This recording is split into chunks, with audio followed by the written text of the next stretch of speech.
Boa noite, gente. Estamos apresentando o Seminário de Processamento de Sinais, cujo nosso tema é a transformada de Fourier. Agora eu vou falar um pouquinho por que usar a transformada de Fourier. Nós podemos perceber que alguns problemas são difíceis de serem solucionados. Então, para tornar mais fácil a solução, usamos a transformada de Fourier e tornamos assim mais compreensível a resolução dos problemas. No nosso dia a dia, podemos observar a representação de um sinal no domínio do tempo. Porém, algumas operações se tornam mais simples de serem trabalhadas se utilizarmos o domínio da frequência, domínio esse que conseguimos através das transformadas de Fourier. A utilização da transformada de Fourier começou no século XVII, quando o matemático e físico Jean-Baptiste Joseph Fourier demonstrou que qualquer onda pode ser representada pela somatória de senoides e cossenoides, mesmo com diferentes frequências, amplitudes e fase. A transformada de Fourier decompõe um sinal em suas funções elementares de seno e cosseno. Os problemas da condição de calor foi a aplicação inicial da transformada de Fourier. É importante sabermos que as funções periódicas são representadas por séries de Fourier e as não periódicas representadas pelas transformadas de Fourier. Uma representação de uma função f de x é a decomposição em componentes das funções seno de x e cosseno de x. Algumas das aplicações da transformada de Fourier são nas áreas da física, química, processamento de sinais, estatísticas, criptografia, entre outras. E as sub-áreas que também utilizamos transformada de Fourier são na descrição, filtragem, reconstrução e reconhecimento de padrões. Como foi falado, a série de Fourier baseia-se no princípio de que uma função pode ser descrita na forma de uma soma de série de funções seno e cosseno, o que é extremamente relevante para a área de telecomunicações, uma vez que os sinais que se aproveitam dessa série é um tema constante na área. E tanto é que, em consequência disso, trabalhando com sinais, descobriu-se que a partir de um conjunto limitado de dados, também chamado de amostra, era possível criar um sinal proveniente da função original com certa precisão. E isso nos leva à transformada discreta de Fourier.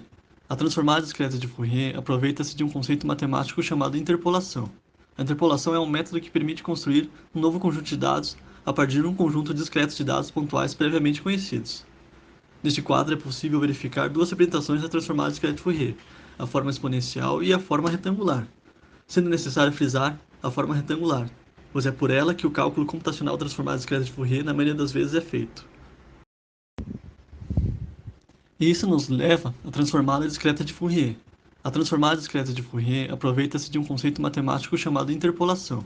A interpolação é um método que permite construir um novo conjunto de dados a partir de um conjunto discreto de dados pontuais previamente conhecidos.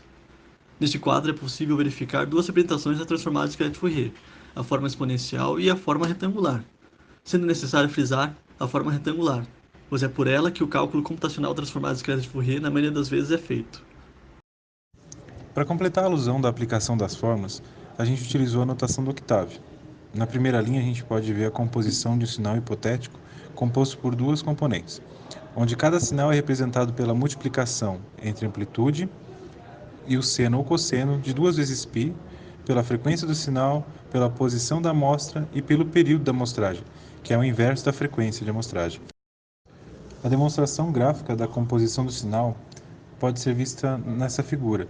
Vê-se como uma componente senoidal ou cossenoidal forma um terceiro sinal, está marcado ali em vermelho. Nesse slide nós podemos ver um sinal em sua forma original e depois de aplicada a transformada de Fourier. Quando aplicamos a transformada de Fourier em um sinal, nós passamos a visualizar graficamente a sua magnitude no domínio de frequência, que é muito útil para analisarmos aspectos como a banda de um sinal. Para que a gente possa calcular a transformada discreta, é necessário ter o número de amostras e a frequência de amostragem, o período. No domínio da frequência, o espectro se divide de forma espelhada, de forma que consideramos somente a parte esquerda do espectro, assim como mostra o círculo vermelho. Podemos ver 3 componentes bem definidas do sinal. Agora a gente pode começar a remontar a nossa expressão que representa o sinal. O eixo y representa a magnitude do sinal, com o valor obtido em cada componente, multiplicamos por 2 e obtemos a sua amplitude. E o eixo x se refere à frequência dos componentes. Como a gente já sabe as demais informações, a gente insere na fórmula A1 a amplitude, F1 a frequência, TS a frequência de amostragem e N a enumeração de amostras. Para encerrar nossa análise da transformada discreta de Fourier, a gente precisa calcular o ângulo φ.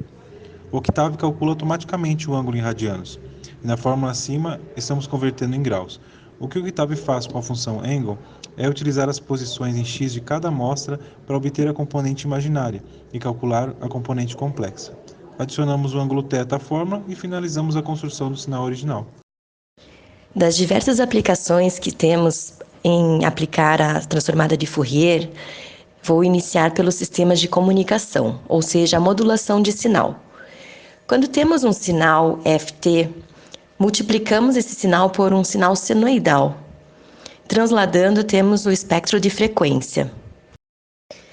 Nas aplicações com sinais de áudio e de voz, temos esse exemplo aqui, onde essa primeira senoide é o sinal da portadora de alta frequência. Aí adicionamos o sinal de áudio, que é essa onda logo abaixo, e o que temos de resultado é, em AM, nós temos essa modulação em amplitude, igual essa terceira linha aqui de sinal.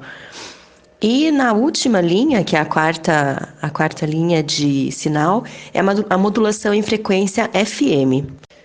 Outras aplicações, como filtragem do domínio da frequência, nós temos 3 filtros, o de passa baixa, passa alta e passa banda.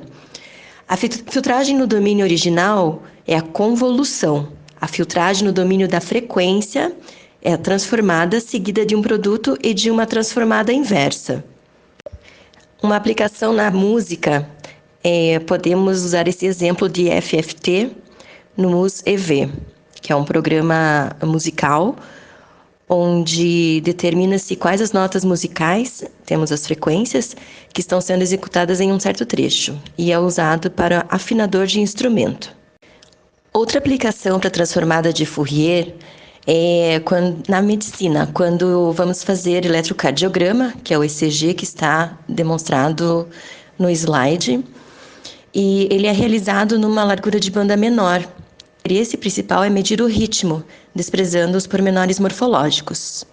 Então, na parte de cima temos o resultado, já após aplicada a transformada, e na parte inferior é o sinal como ele é mesmo. Das aplicações em imagem, o coeficiente F, 0 e 0, denota a intensidade média da imagem. Coeficientes de baixos índices ou frequências, componentes da imagem que variam um pouco, e os coeficientes de alta frequência associados a variações bruscas de intensidade. Eu vou mostrar um vídeo agora dessa aplicação na prática. Agora nós observamos essa imagem e ao aplicarmos a transformada de Fourier nesta imagem, temos o diagrama de módulo e de fase. E como vocês podem observar, vou dar aqui na imagem original para vocês acompanharem a evolução dela em módulo e em fase.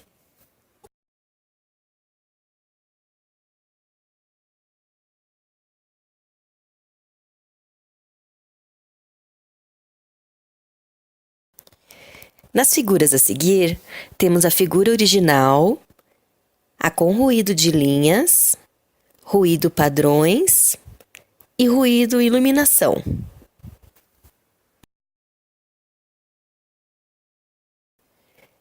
Ao aplicar o filtro passa alta, que corresponde a gerar as frequências mais baixas, ou seja, o diagrama de módulo de uma figura se localiza no centro e o resultado final é o realce das bordas. Já no filtro passa baixa, corresponde ao oposto ao anterior explicado. Deixa-se as frequências altas fora do centro. Temos como resultado o borramento das bordas.